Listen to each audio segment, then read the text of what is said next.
Magandang araw mga kakutsero. Ito na naman po ang inyong lingkod na si Jigs na magbibigay sa inyo ng giya ngayong araw ng Biyernes. Ngayon po ay August 23 at meron po tayong 7 magagandang karera. Ang start time po natin as usual pag weekdays ay alas 5 ng hapon. Umpisa na po natin. Itong aking giya ay purely review and analysis ko lamang at walang halong information.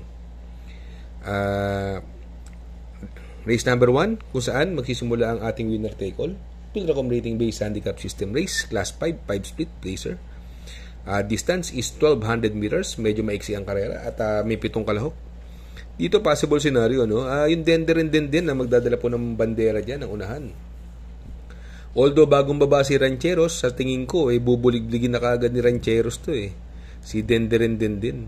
Ang tingin ko pwede rumimati rito. Ito, ang lakas ng dating nito ng karera, yung numero 1 Clairvoyant, nasakay ni Jomer Estorque.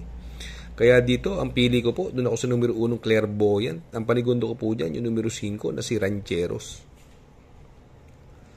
Race number 2, dito po magsisimula ang pick 6. Pilracom rating based handicap system race, class 5, 11 to 15 split.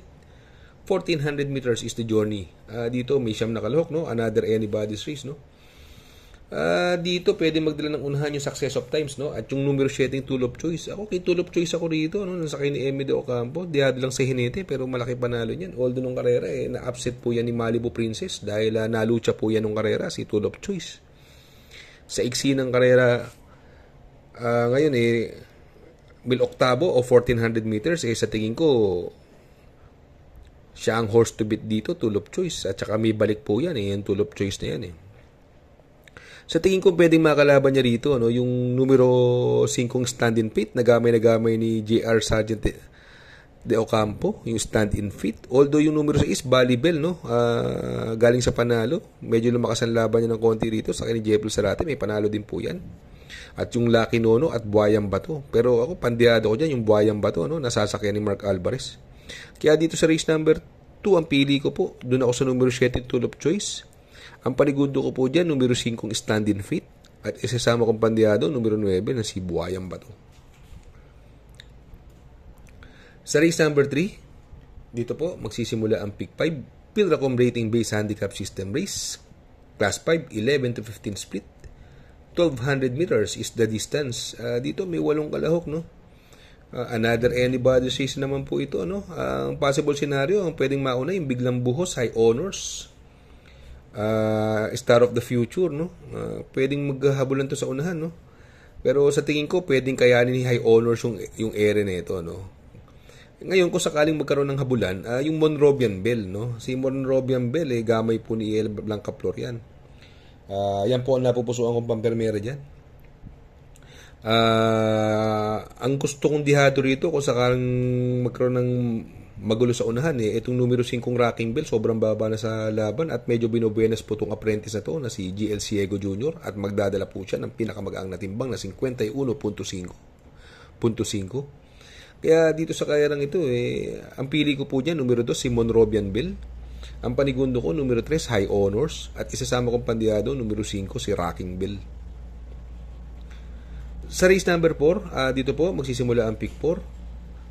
Pilracom rating based handicap system race. Class 5, 6 to 10 split. Distance is 1200 meters. Dito may 8 kalahok, no? Possible scenario po dito, pwedeng mauna po rito yung advance party. Yung Port Kennedy, maganda natin nakbo nung karera, tip natin nakaraan yan Yung Port Kennedy, tip natin diyado nakaraan yan. Kaya lang medyo may konting vicious sa aparato. Hindi agad lumalabas, no? Pero kung mauuna si advance party rito, sa iksi ng karera ng 1200, tingin ko pwedeng makatapos siya rito. Kung habulin naman siya ni Port Kennedy, pwede rumimati rito yung mababa sa laban ng numero 1 tough feeling na binalik na po kay Pamboy Ponce pro Charles Reyes. Ito gamay na gamay po ni Pamboy yan. Sa tingin ko siya ang horse to beat yan. Kaya dito sa kayarang ito, sa race number 4, ang pili ko po numero 1 tough feeling, panigundo ko yung numero 5 advance party. Sa race number 5, Pilracom rating based handicap system race, class 5, 6 to 10 split. Distance is 1400 meters. Dito, another anybody's race, may siyam na kalahok. May mga panalo po dyan, no? Yung Maria's Legacy, no? Kaya lang, alamin nyo balita dyan, no? Maria's Legacy. Paramount, nasakay ni Jan Alvin, distansya niya po ito. Tinalo po niya si Cristiano.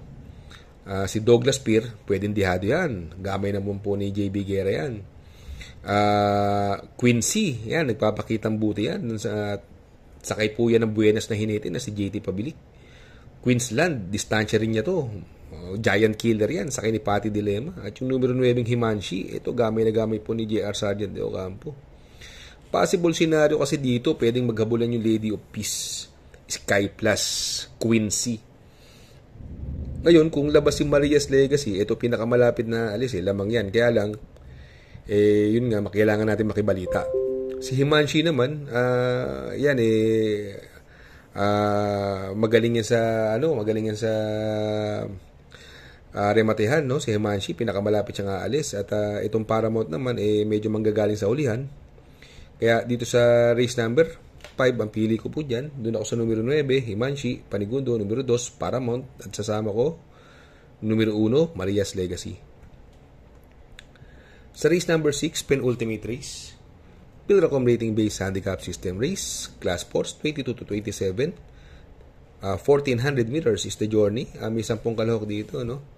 Etong si Asyong, no? 5, ito yung mauna rito, no? Although andyan si Queen of the Nile na mabilis, siya pwedeng bumaliglig sa kanya, at si Grand Laughter. Pero si Asyong, no, binigay na po kay JC De La Cruz, Buenas na apprentice po yan, si JC De La Cruz. Sa tingin ko, wala nang pauunahin yan. Kung lulutsahin naman ni Queen of the Nile at ni Grand Laughter yang si Asyong, pwedeng matsambahan po ng numero 1 yan na si Sister Moon at Charm Campaign. Ito si Sister Moon, lumalaban po kila sekretarian. Sakay po ni Patty Dilema, gamay na gamay niya po yan. Dating Diboka yan, pero ngayon sinusunod na lang ni Patty.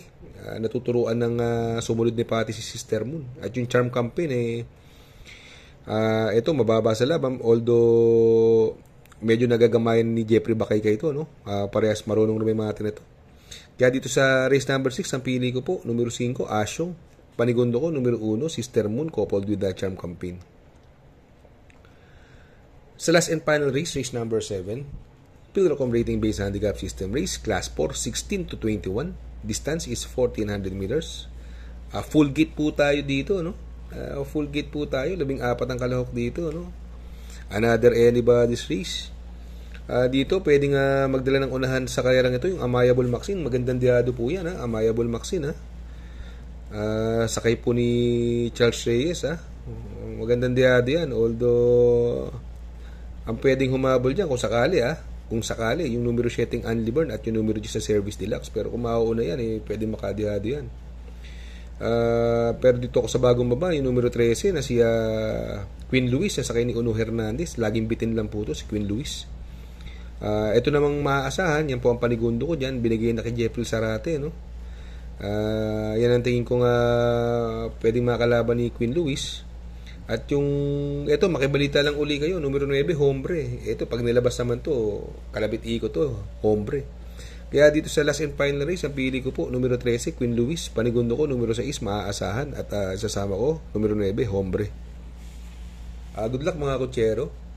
Sana po ay magsitama po kayo at matapat ang ating giya. Ako makikisuyo lamang na please like, share, and subscribe. And hit the notification bell para updated kayo sa aking mga giya. Good luck po and happy racing.